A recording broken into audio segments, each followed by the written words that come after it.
The day the sky wept metal, humanity stood at the precipice.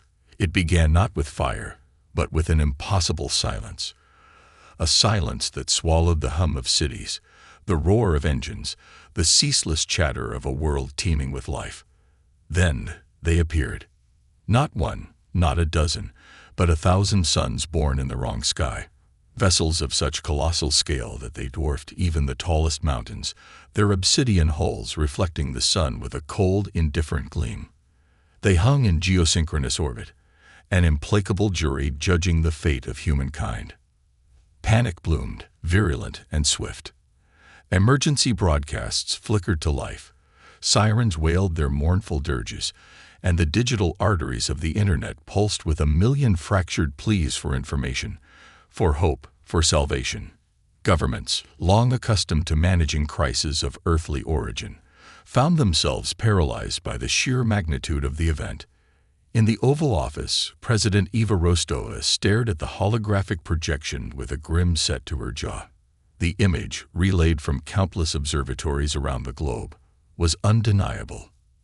An alien armada, poised like a predator about to strike. Madam President, General Marcus Cole's voice was a low rumble, barely audible above the hum of the emergency generators. Strategic Command is ready to initiate Protocol Nightingale. All military assets are at DEFCON 1. Rostova held up a hand, her gaze unwavering. Hold, General. I want confirmation. Are we absolutely certain this isn't some elaborate hoax, some misunderstanding? Negative, Madam President. The vessels are emitting energy signatures unlike anything we've ever encountered. Their composition, it defies our current understanding of physics. This is real. The silence that followed was thick enough to choke on. Rostova turned to Dr. Eris Thorne, the chief scientific advisor to the president, a man whose brilliance was matched only by his eccentric demeanor. His unruly hair stuck out at odd angles, and his eyes, usually twinkling with scientific curiosity, were now clouded with a profound unease. Eris, your assessment. Thorne swallowed hard, his Adam's apple bobbing nervously. The general is correct, Madam President. These ships, they operate on principles we can barely comprehend. Their technology is centuries, perhaps millennia, ahead of our own. A collective groan rippled through the room. The president closed her eyes for a moment, steeling herself. Very well. General, maintain DEFCON 1, but hold all offensive actions. I want to know what they want. Immediately. As military channels scrambled to establish contact, a signal pierced through the cacophony of emergency transmissions. It was a directed energy beam, focused solely on Earth, carrying a single, chillingly clear message. The message was not in any language known to humankind. It was a series of complex mathematical equations, geometric patterns, and auditory tones that resonated deep within the human psyche, bypassing conscious thought and directly imprinting its meaning. Submission or annihilation. The holographic projection in the Oval Office flickered, resolving into an image of the being behind the message. It was humanoid in form, but alien in essence. Its skin shimmered with iridescent colors. Its eyes were multifaceted and glowed with an inner light, and its voice, when it spoke, was a chorus of tones that seemed to vibrate the very air. People of Earth, it intoned, its words perfectly translated into every human language. We are the Zidonian hegemony. For millennia, we have watched your species evolve, observed your triumphs and your follies. Now we have come to offer you a choice. The being paused, its multifaceted eyes scanning the room with an unnerving intensity. Your planet possesses resources that are vital to the continued expansion of the hegemony. Your species, while primitive, holds potential it could be useful. Therefore, we offer you assimilation. Join the hegemony, submit to our rule, and you will be granted access to our knowledge, our technology, our protection. A chilling smile played across its alien features. Refuse, and you will face the consequences. Your world will be cleansed, your species extinguished. We have purged countless civilizations that dared to defy us. Your fate rests in your hands." The transmission ended, leaving the room in a stunned silence. The weight of the ultimatum settled upon them like a physical burden. President Rostova broke the silence. "Well, that was direct. Eris, can we even begin to comprehend what they're offering?" Thorne shook his head, his expression grim. "Assimilation into the hegemony. It's likely a euphemism for complete subjugation. They'll strip us of our culture, our identity, our freedom. They'll turn us into tools for their own purposes." "And annihilation?" Rostova asked, her voice barely a whisper. "I don't doubt they have the means to carry it out," Thorne replied. "Their technology. It's beyond anything we can currently defend against." General Cole slammed his fist on the table, his face flushed with anger. "We can't just roll over and die. We have to fight. We have armies, navies, air forces. We can make them pay for every inch of ground they take." "General, with all due respect," Rostova said, her voice firm, "a conventional war against a force like this would be suicide. We'd be throwing lives away for nothing." The debate raged for hours, the room filled with passionate arguments, desperate pleas, and stark realities. Some argued for immediate surrender, citing the overwhelming technological superiority of the Zidonians. Others, like General Cole, advocated for a defiant last stand, unwilling to sacrifice humanity's freedom without a fight.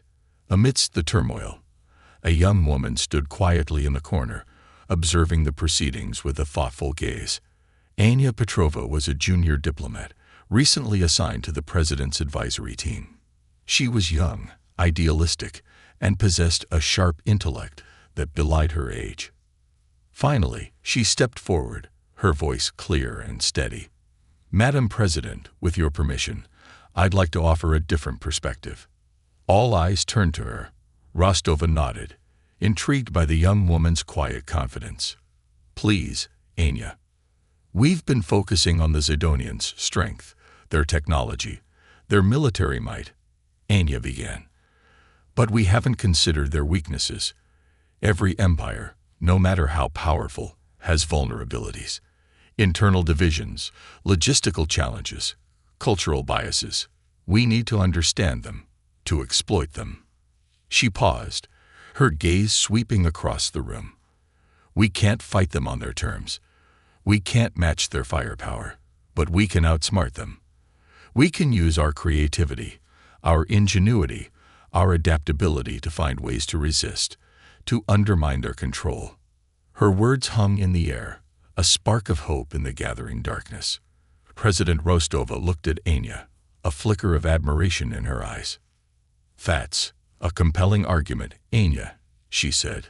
"But how do we even begin to find these weaknesses? We know nothing about the Zidonians." "We start by gathering information," Anya replied. "We analyze their message, their technology, their behavior. We look for inconsistencies, for patterns, for anything that can give us an edge." She turned to Dr. Thorne. "Eris, you said their technology is beyond our comprehension, but that doesn't mean we can't study it, reverse engineer it, find ways to disrupt it." Thorne's eyes lit up, his scientific curiosity reignited. "You're right, Anya. We may not be able to match their power, but we can adapt, we can innovate, we can find ways to use their own technology against them." General Cole, though still skeptical, nodded slowly. "And while you two are playing with alien gadgets, we'll be preparing for war. We'll fortify our cities, mobilize our forces, and make sure they pay a heavy price for every step they take on our planet." President Rostova stood up, her decision made. The fear that had gripped her moments before was replaced by a steely resolve. "We will not surrender," she declared, her voice ringing with conviction. "We will not submit to the Zidonian hegemony. We will fight for our freedom, for our planet, for our future." She looked at each person in the room, her gaze unwavering. "Eris, I want you to assemble a team of the best scientists and engineers in the world. I want you to study the Zidonian technology, to find ways to defend ourselves, to strike back. General Cole, I want our military forces ready for anything. Fortify our defenses. Prepare for a long and difficult war." She turned to Anya, a hint of a smile on her lips. "Anya, I want you to lead the diplomatic efforts. I want you to find a way to communicate with the Zidonians, to understand their motives, to exploit their weaknesses. You'll have access to all the resources you need." Anya nodded, her heart pounding with a mixture of fear and excitement.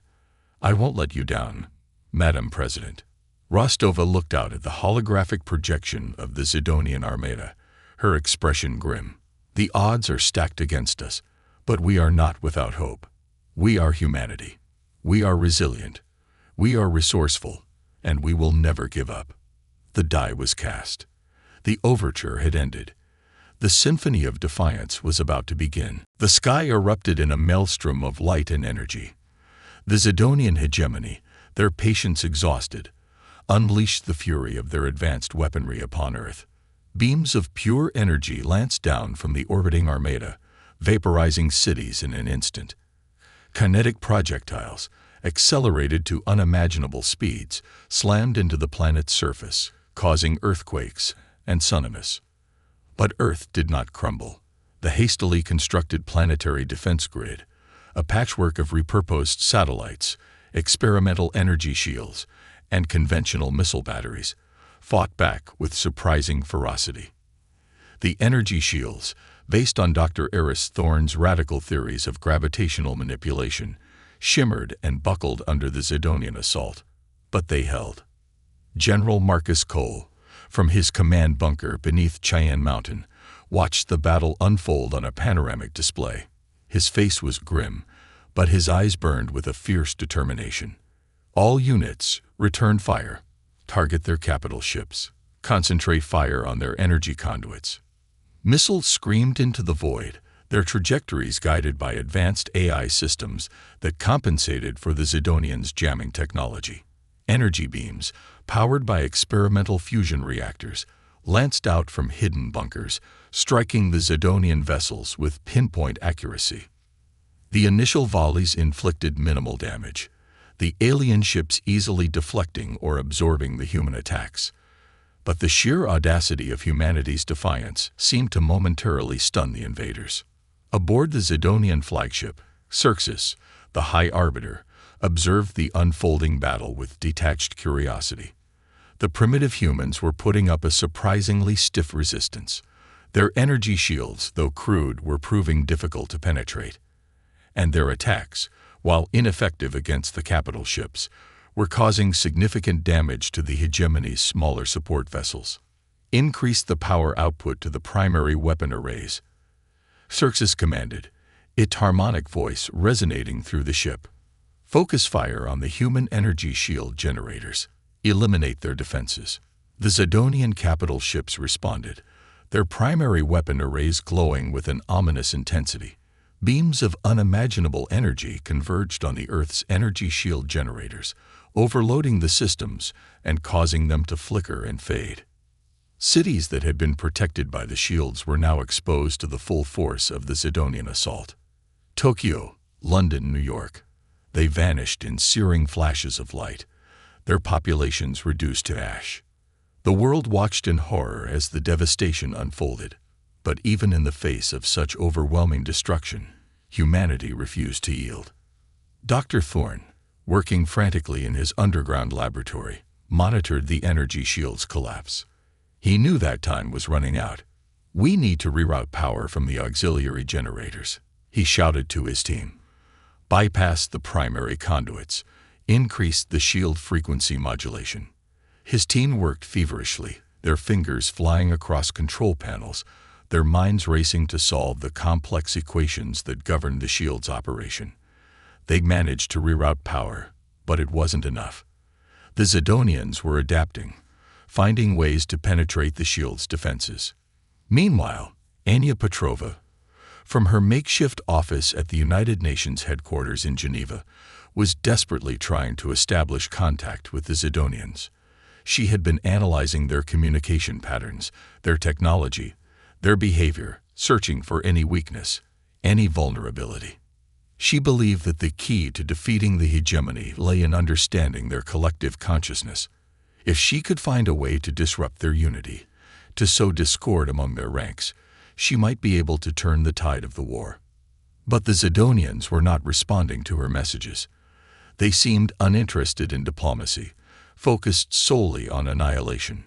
Just as Anya was about to give up hope, a faint signal flickered across her console. It was a coded message, originating from within the Zidonian fleet. Her heart pounded in her chest as she decrypted the message. It was from a Zidonian faction that opposed the hegemony's aggression, a group that believed in peaceful coexistence. They were willing to help humanity, but they needed Anya's help to do so. The message contained a schematic of the Zidonian flagship, highlighting its weaknesses and vulnerabilities. It also included a warning. Xerxes was planning to launch a final devastating attack that would obliterate Earth. Anya knew that she had to act quickly. She contacted President Rostova, relaying the information she had received. "Madam President," she said, her voice urgent, "we need to launch a direct attack on the Zidonian flagship. It's a suicide mission, but it's the only way to give Kalin's faction a chance to disable the null field generator." Rostova listened intently, her expression grave. "Are you sure we can trust Kalin, Anya?" "I can't be certain, Madam President," Anya replied. "But we have no other choice. We're running out of time. If we don't act now, Earth will be destroyed." Rostova paused, considering her options. The lives of billions of people rested on her decision. "Very well, Anya," she said finally. "Prepare the attack. General Cole, I want our forces ready to strike. We're going to hit them with everything we've got." General Cole grinned, his eyes gleaming with grim determination. Lock and load. The attack was launched swiftly and decisively. A squadron of the most advanced human warships, cloaked in experimental stealth technology, broke formation and raced towards the Zidonian flagship. They were outgunned and outnumbered, but they were driven by an unwavering determination to protect their home. They fired everything they had: railgun rounds, energy beams, even nuclear warheads. The Zidonian flagship responded, unleashing a barrage of energy weapons. The human warships were torn apart, their shields collapsing under the relentless assault. But they pressed on, drawing closer to their target. Aboard the flagship, Xerxes was enraged by the audacity of the human attack. "Focus all fire on those pathetic insects," it roared. "Annihilate them." As the Zidonian flagship focused its attention on the attacking warships, Kalin's faction seized their opportunity. They launched a covert operation, infiltrating the flagship's engineering section. The Zidonian dissenters fought their way through the ship, their blasters echoing through the corridors. They reached the null field generator and began to disable it, sabotaging its power conduits and disrupting its control systems. The flagship shook violently as the generator malfunctioned. Alarms blared, and the lights flickered. Xerxes sensed the treachery and unleashed its security forces. A fierce battle erupted in the engineering section. Kalin and his faction fought bravely, but they were outnumbered. Just as they were about to be overwhelmed, the null field generator sputtered and died. The threat to Earth was averted. But the victory came at a heavy price. Kalin and his entire faction were killed in the battle. Their sacrifice had saved Earth, but it had also extinguished a beacon of hope within the Zidonian hegemony. The battle continued, but the tide had turned. Humanity, emboldened by their success, fought with renewed vigor. The Zidonians, demoralized by the loss of the null field generator and the betrayal of Kalin's faction, began to falter. The echoes of quantum fury reverberated through the void, a testament to humanity's unbreakable will to survive. The initial clash was a symphony of destruction and desperation. The Zidonian hegemony, their vanguard formations unyielding, unleashed a torrent of energy weapons that tore through the Earth's orbital defenses. Human ships, outgunned and outmaneuvered, fell in droves, their burning wreckage scattering across the void like fallen stars. General Cole, his face etched with grim determination, monitored the carnage from his command center. "Hold the line," he bellowed into the comms. "Reroute power to the kinetic barriers. prioritize targeting their fighter escorts. Despite the overwhelming odds, humanity's defense fleet fought with a ferocity born of desperation. Makeshift fighters, cobbled together from repurposed drones and civilian spacecraft, swarmed the Zidonian cruisers, harassing them with hit-and-run attacks. Railgun batteries, strategically positioned on the lunar surface and in hidden orbital platforms, unleashed a barrage of projectiles, punching holes in the Zidonian shields. However, the hegemony's forces were relentless. Their energy weapons carved through human armor with ease, their fighters danced through the debris fields with uncanny agility, and their capital ships unleashed volleys of quantum torpedoes that threatened to shatter Earth's remaining defenses. Aboard the Zidonian flagship, Xerxes, the High Arbiter, observed the unfolding battle with a chilling satisfaction. The humans fight with commendable tenacity, it intoned, its harmonic voice resonating through the ship. But their efforts are futile. Their destruction is inevitable. But Xerxes' confidence was premature. Dr. Vance, working tirelessly in her underground laboratory, prepared to unleash a series of technological surprises that would disrupt the hegemony's carefully orchestrated assault. Activate Project Nightingale. Vance barked, her fingers flying across the control panel. Deploy the quantum decoherence field. Across the globe, hidden generators activated, bathing Earth and its surrounding orbital space in a field of quantum decoherence. The field disrupted the Zidonians' advanced sensor arrays, causing their targeting systems to malfunction and their communication networks to falter. The hegemony's forces, suddenly blinded and deafened, began to falter. Human fighters, taking advantage of the confusion, launched daring attacks, disabling Zidonian cruisers and scattering their fighter escorts. "It's working," Cole exclaimed, his face lighting up with a rare smile. Vance's decoherence field is turning the tide.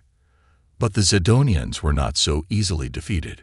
Xerxes, recognizing the threat posed by the quantum decoherence field, ordered its forces to adapt. "Deploy the entanglers," Xerxes commanded. "Neutralize the human quantum interference." Zidonian ships unleashed a barrage of quantum entanglers, devices designed to disrupt the decoherence field and restore the hegemony's sensor capabilities. The entanglers worked, creating pockets of quantum coherence within the decoherence field. The Zidonians' targeting systems flickered back to life, and their attacks resumed with renewed ferocity. However, Vance had anticipated this. She had developed a countermeasure, a quantum entanglement disruptor, a device that would scramble the Zidonians' entangling efforts. "Activate the disruptors," Vance shouted. "Scramble their entanglement fields." The disruptors activated, unleashing the chaotic wave of quantum interference. The Zidonians' entanglers fizzled and died, their potential neutralized.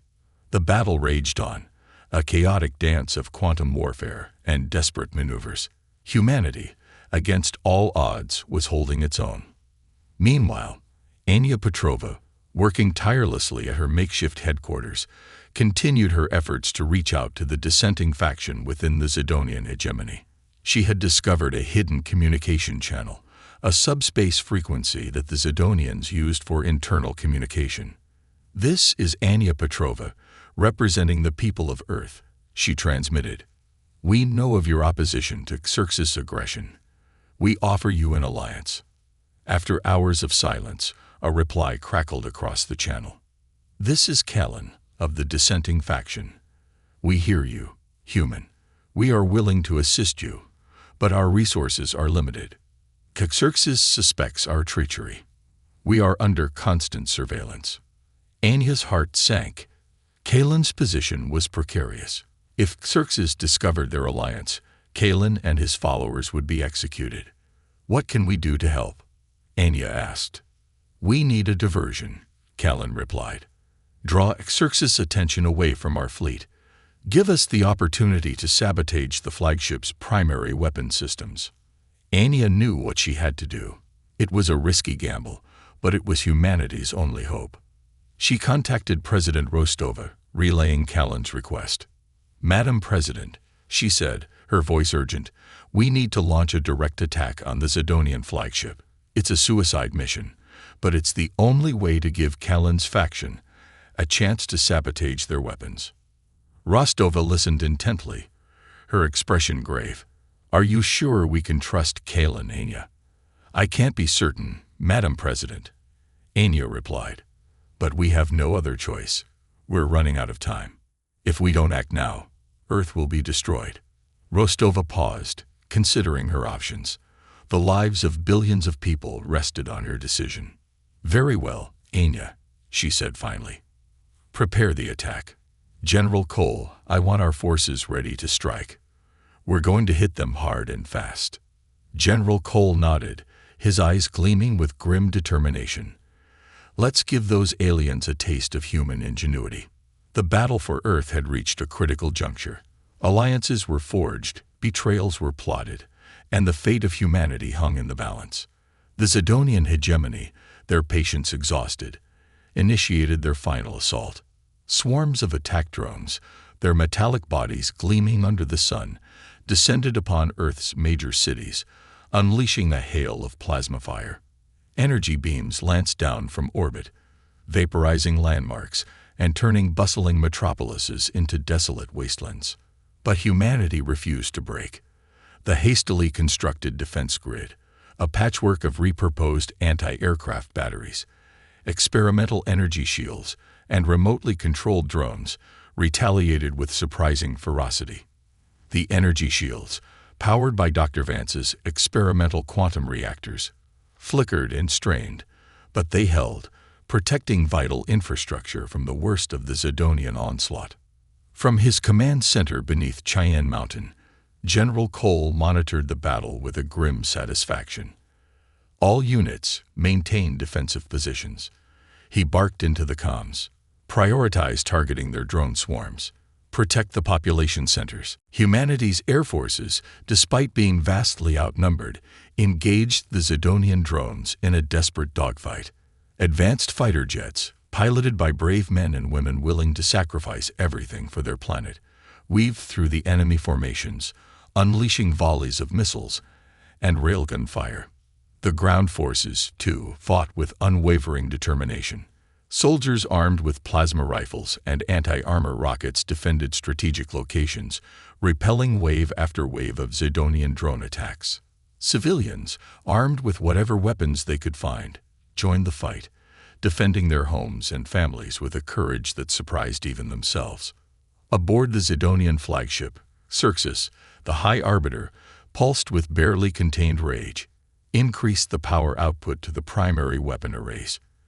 It commanded, its harmonic voice resonating through the ship, eliminate the human resistance, crush their spirit. The Zidonian capital ships responded, unleashing a barrage of energy weapons that threatened to overwhelm Earth's defenses. Cities that had been spared in the initial assault were now targeted, their populations facing imminent annihilation. But humanity refused to yield. Dr. Vance, working frantically in her underground laboratory, prepared to unleash her ultimate weapon, Project Ghost. Activate Project Ghost, Vance shouted, her fingers flying across the control panel. Unleash the ghost in the machine. Project Ghost was a radical experiment in artificial intelligence, a sentient computer virus designed to infiltrate the Zidonian network and disrupt their command and control systems. Vance had poured years of her life into this project, hoping to create a weapon that could level the playing field against the technologically superior Zidonians. The virus, a complex string of quantum code, was transmitted through a hidden channel, bypassing the Zidonians' firewalls and security protocols. It snaked its way through their network, infecting their systems and spreading like wildfire. At first, the Zidonians didn't notice anything amiss, but as the virus burrowed deeper into their network, glitches began to appear. Drones malfunctioned, energy weapons sputtered, and communication systems went haywire. The chaos spread, disrupting the Zidonians' coordinated assault. Their drone swarms scattered, their energy weapons fired erratically, and their capital ships lost contact with each other. General Cole, witnessing the Zidonians' disarray, couldn't believe his eyes. "What's happening?" he exclaimed. "They're falling apart." Vance, her face illuminated by the glow of her computer screens, smiled grimly. "Project Ghost is working," she said. "We've unleashed the ghost in the machine." The Zidonians, realizing that they were under attack, scrambled to contain the virus. But it was too late. The virus had already infected their core systems, corrupting their data and disrupting their algorithms. The flagship, Xerxes, was hit particularly hard. Its command and control systems went haywire. Its energy weapons malfunctioned, and its communication networks collapsed. Xerxes, its mind reeling from the virus's attack, lashed out in desperation. It unleashed a massive energy pulse, hoping to cleanse its systems and purge the virus. But the pulse backfired, amplifying the virus's effects and causing a catastrophic system failure. The flagship shuddered violently, its lights flickered, and its energy weapons went silent. Anya Petrova, who had been monitoring the battle from her headquarters, watched in awe as the Zidonian flagship began to disintegrate. "It's over," she whispered.